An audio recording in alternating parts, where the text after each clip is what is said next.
Hello everyone, আসসালামু আলাইকুম। কেমন আছেন সবাই? আশা করি অনেক বেশি ভালো আছেন। আমরাও আলহামদুলিল্লাহ অনেক ভালো আছি। গত ভিডিওতে আমি কার বিয়েতে এসেছি, বউয়ের নিরক্ষণে কি কি দিয়েছে, বউয়ের হাতে মেহেদি কি পরালো, এই সব কিছু দেখিয়েছি। আর আজকে চলে আসলাম গায়ে হলুদের ভিডিও নিয়ে। বিয়ে শাদী মানে কিন্তু অনেক মজা, তারপর যদি হয় গ্রামের বিয়ে তাহলে তো আর কথাই নেই। বউকে গোসলের আগে হালকা পাতলা একটু সাজানো হবে, যার কারণে এখানে বউয়ের জন্য মালা গাঁথা হচ্ছে। আর এই ফুলগুলা কিন্তু সবই রিয়েল ফুল ছিল, আর ফুলগুলা কিন্তু সবই নিজেদের বাগান। আমার বড় আপা, খালাতো বোন, মামাতো বোন সবাই মিলে বসে বসে মালা গাচ্ছিল, আর আমি একটু চলে আসলাম রান্না বান্না দেখার জন্য। আজকে যেহেতু গায়ে হলুদ, বাসায় অনেক মেহমান আসবে, অলরেডি অনেক মেহমান চলেও আসছে, যার কারণে এখানে অনেক বড় একটা পাতিলে মাংস রান্না করা হচ্ছে। আর আজকের রান্নাগুলা বেসিক্যালি আমার মামিরাই সবাই মিলে করছে। আর এটা হচ্ছে আমার নোয়া মামা, সে একটু মাঝে মাঝে জাস্ট এসে মাংসটা একটু নাড়াচাড়া করে দিচ্ছিল।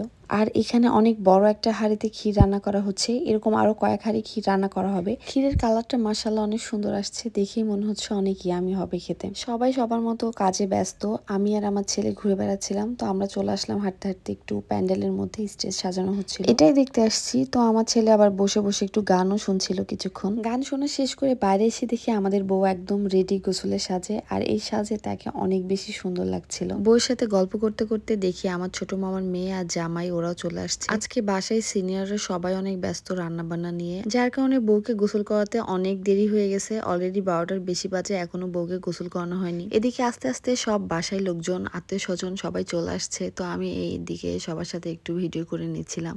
আমাদের বউ তো সে অনেক ব্যস্ত, মানে তার একটার পর একটা কল আসতেই আছে, সে কথা বলা নিয়ে অনেক ব্যস্ত ছিল। আর এই যেটা আমাদের সুইট আপু, সে গতকাল রাতে সারা রাত ঘুমায়নি, যার কারণে তার চোখ দুইটা একদম ফুলে গেছে। বউয়ের গোসল করানোর কোনো খোঁজ নাই, আমরা সবাই মিলে বসে ওয়েট করতে করতে একদম ক্ষুধার্ত হয়ে গেছি, যার কারণে ক্ষীর রান্না করার পরপরই আমাদের সবাইকে ক্ষীর খেতে দেওয়া হয়েছে। আর ক্ষীরের কালারটা দেখেন মাশাআল্লাহ অনেক সুন্দর হয়েছে, আর খেতেও খুবই ইয়ামি ছিল। আমার ছেলে সাধারণত ক্ষীরটি তেমন একটা বেশি খায় না, বাট আজকে দেখলাম সে অনেক মজা নিয়ে বেশ অনেকটা ক্ষীরই খেয়ে নিয়েছে। ক্ষীর খাওয়া শেষ করে আমি বউকে নিয়ে একটু বউয়ের ছবি তুলে দিচ্ছিলাম, কিছু ভিডিও করে দিচ্ছিলাম। তো বউয়ের যেহেতু এখনো গোসল হয়নি, তো আমরা একটু এদিক ওদিক ঘুরে ফিরে বেশ কিছু সুন্দর সুন্দর ছবি তুলেছি বউয়ের। বিয়ে বাড়ির সব থেকে মজার যে পার্টটা সেটা হচ্ছে রং খেলা। আর এই যে অলরেডি আমাদের বাসায় রং খেলা শুরু হয়ে গেছে। একটা বিয়ে বাড়িতে সব থেকে মজা হয় হলুদের দিন, কেননা এই দিনটা সকাল থেকে একদম রাত পর্যন্ত পুরাটাই একটার পর একটা প্রোগ্রাম হতে থাকে।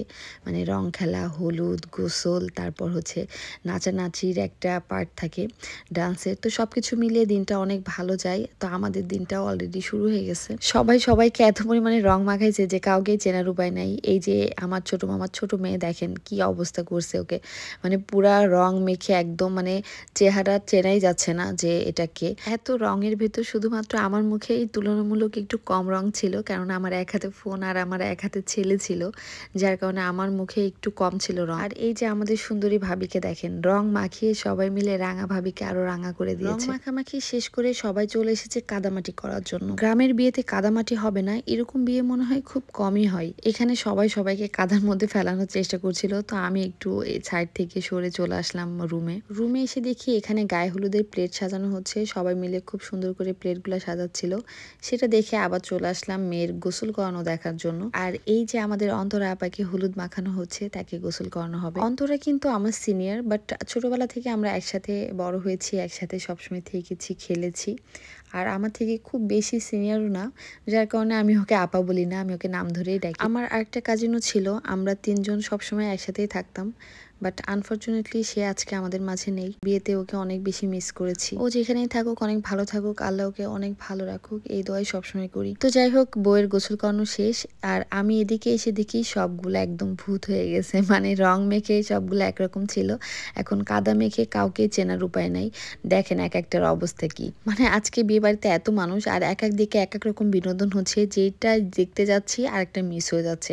ওইদিকে কাদা খেলা দেখতে দেখতে এখানে এসে দেখি যে বউ একদম রেডি হয়ে বসে পড়েছে, গোসল করে এসে তাকে বরণ করা হচ্ছে। বউয়ের চাচি ফুপুরা সবাই মিলে একদম নেচে গিয়ে বউকে বরণ করছে, একদম চেয়ারে বসিয়ে মাঝখানে রেখে চারিপাশ দিয়ে সবাই ঘুরে ঘুরে গান গাচ্ছে, নাচছে, ফুল ছিটাচ্ছে। এই বরণটা আসলে কোনো নিয়মের মধ্যে পড়ে না, জাস্ট এটা একটু মজা করার জন্য সবাই মিলে করতেছে।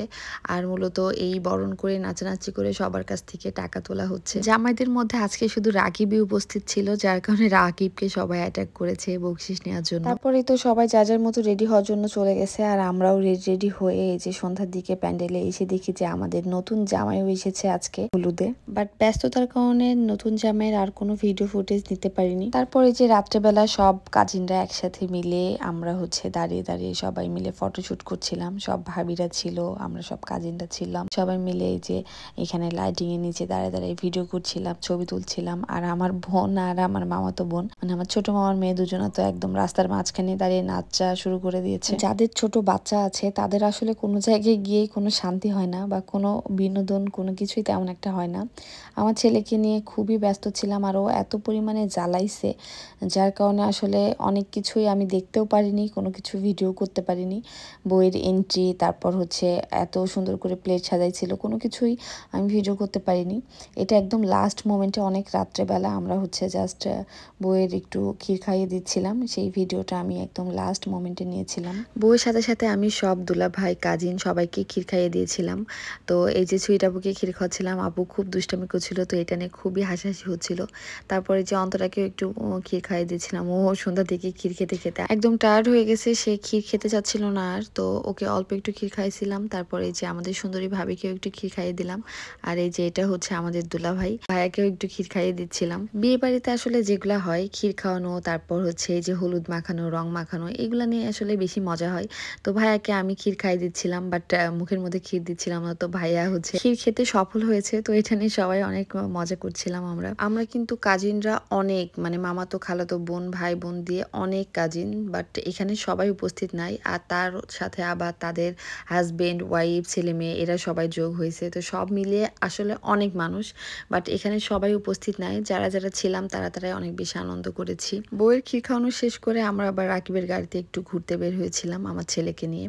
মানে আমার ছেলে প্রাইভেট অনেক বেশি পছন্দ করে, তো ওকে নিয়ে আমরা একটু জাস্ট গ্রামে একটা চক্কর দিয়ে চলে আসছি। আর এই যে বাসায় এসেই শুরু হয়ে গেছে উড়াধুরা ডান্স। আমার সুইট আপু, আমার বড় আপা, তারপর তপা, এরা সবাই খুব নাচ করছে, মানে একদম অনুষ্ঠানের শুরু থেকে শেষ পর্যন্ত তারাই স্টেজটা একদম কাঁপিয়ে রাখছে। সবাই মিলে অনেক বেশি এনজয় করছে। হলুদের প্রোগ্রামটা আজকে সবারই অনেক ভালো কেটেছে, দিনটা অনেক ভালো ছিল। তো আজকের ভিডিওটা এখানে শেষ করছি। সবাই ভালো থাকবেন, দেখা হয়ে যাবে নেক্সট ভিডিওয়। আল্লাহ হাফেজ।